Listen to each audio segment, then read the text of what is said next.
Foot.fr, fournisseur officiel de football.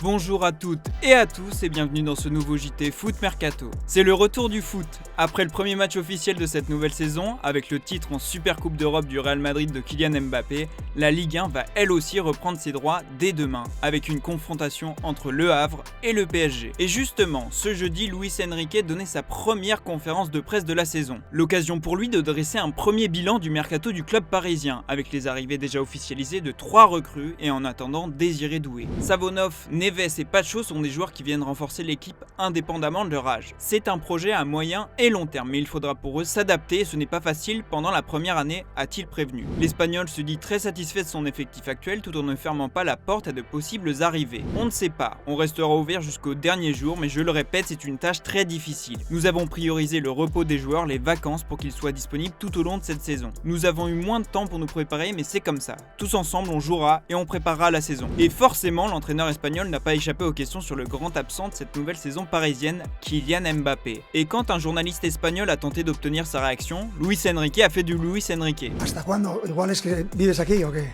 La verdad es que no contaba que me fuerais a preguntar más de Kylian, ¿eh?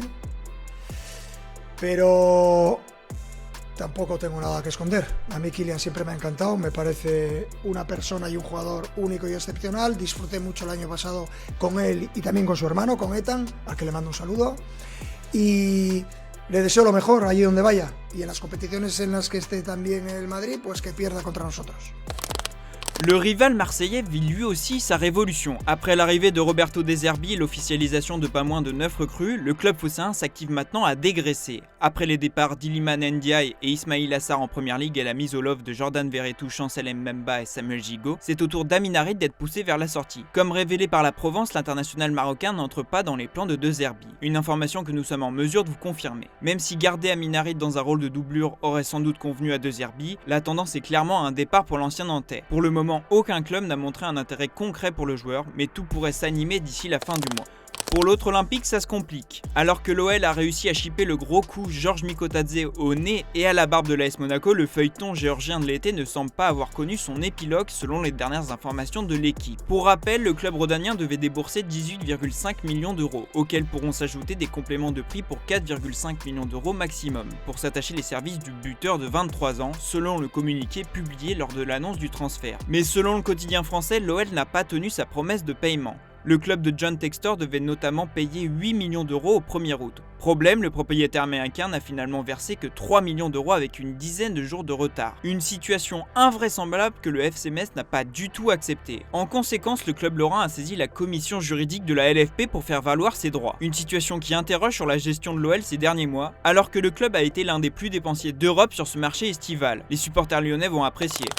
Qui dit nouvelle saison, dit nouveau principe d'arbitrage en Ligue 1. Dans un entretien accordé à l'AFP, Anthony Gauthier a dévoilé la grande priorité de l'arbitrage français pour la saison qui va débuter. Favoriser le spectacle et le jeu. L'heure est au temps de jeu effectif depuis quelques années et la Coupe du Monde au Qatar notamment, et la Ligue 1 n'y échappera pas. Il faut encourager la continuité du jeu, en tolérant davantage les micro-contacts. J'ai demandé aux arbitres de décompter scrupuleusement les arrêts de jeu pour le temps additionnel. Je veux un temps de jeu effectif le plus élevé possible. En 2023-2024, il a été en moyenne de 57,44 minutes. C'est mieux qu'en 2022-2023 où il a été de 55,51 minutes, explique le directeur de l'arbitrage à la FFF. Anthony Gauthier a également demandé à instaurer la même règle que lors du dernier Euro en Allemagne. Seuls les capitaines des deux équipes seront autorisés à communiquer avec le directeur du jeu. Enfin, dernière innovation et non des moindres, les communications entre l'arbitre central et ses collègues de la VAR devront être rendues publiques et accessibles aux spectateurs via les écrans du stade. C'est à la LFP de valider ce projet. La Ligue donnera aussi son feu vert pour la sonorisation de l'arbitre central au moment des décisions avec assistance vidéo, enchaîne-t-il, déplorant au passage que les considérations techniques ne sont pas encore réunies. La mise en pratique de ces nouvelles règles sera scrutée.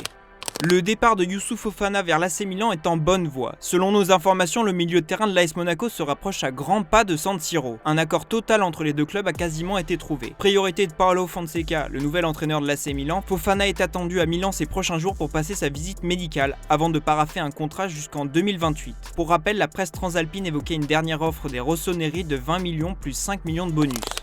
Au RC Lens, un cadre est sur le départ. Pas forcément désireux de quitter le Nord dans un premier temps, Kevin Danso est maintenant ouvert à l'idée d'un départ en Italie. Selon nos informations, le numéro 4 des 100 et or s'est même déjà mis d'accord avec l'Atalanta. Il a ainsi été séduit par le fait de retrouver la Ligue des Champions pour une deuxième année consécutive avec le club italien. Une première offre devrait rapidement arriver sur le bureau des dirigeants lensois qui réclament, rappelons-le, plus de 25 millions d'euros pour libérer l'international autrichien.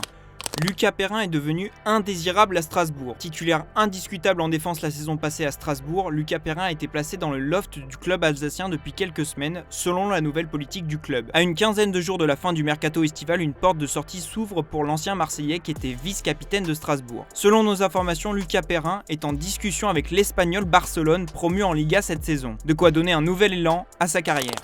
Après la déception vient le temps de la succession pour l'équipe de France féminine. Après une élimination dès les quarts de finale du tournoi olympique, Hervé Renard a quitté comme attendu son poste de sélectionneur. Alors que la fédération hésitait entre les deux adjoints de Renard pour prendre sa suite, elle a finalement tranché en faveur de Laurent Bonadi et au détriment d'Éric Blaïc, d'après Ouest France. L'information a été confirmée par Enal Pedro sur X. Ça aurait été un honneur et une grande fierté pour moi, mais ce ne sera pas moi. La fédération a décidé d'être dans la continuité de désigner l'adjoint comme nouveau sélectionneur.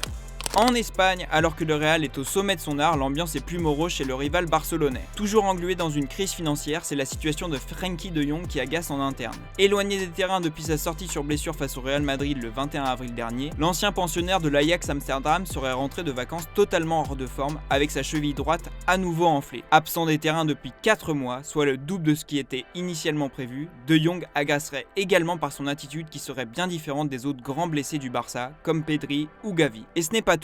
Frenkie de Jong est devenu le joueur le mieux payé du FC Barcelone et de la Liga, avec un salaire qui atteint aujourd'hui la barre des 37 millions d'euros bruts. Le Barça a tenté de nombreuses fois de négocier une prolongation avec un salaire au rabais auprès du clan Batave, des tentatives face auxquelles Frenkie de Jong est resté sourd. Ambiance.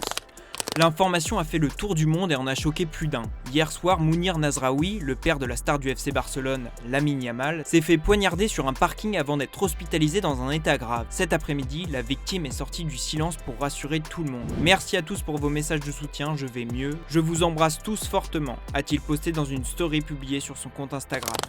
Mauricio Pochettino a déjà retrouvé un poste. Après seulement une saison sur le banc de Chelsea, il avait été remercié par la direction londonienne. Mais l'ancien coach du PSG est plein de ressources. Selon The Athletic, l'entraîneur argentin a donné son accord pour devenir le nouveau sélectionneur de l'équipe masculine des États-Unis. En lieu et place de Greg Berhalter, licencié après l'élimination prématurée dès la phase de groupe en Copa América. Il ne reste que quelques détails avant l'officialisation du deal entre les deux parties. L'ancien entraîneur de Tottenham aura pour mission de mener cette équipe vers la prochaine édition du mondial et de l'amener le plus loin possible. En Angleterre, Calvin Phillips est à la recherche d'un nouveau défi pour se relancer. L'international anglais ne s'est jamais imposé à Manchester City. Candidat naturel à un départ cet été, le milieu défensif est tout proche de rejoindre le promu Ipswich Town d'après BBC Sport. Il va être prêté pour une saison, sans option d'achat. Une belle prise pour le petit pousset novice des grandes joutes de la Première Ligue.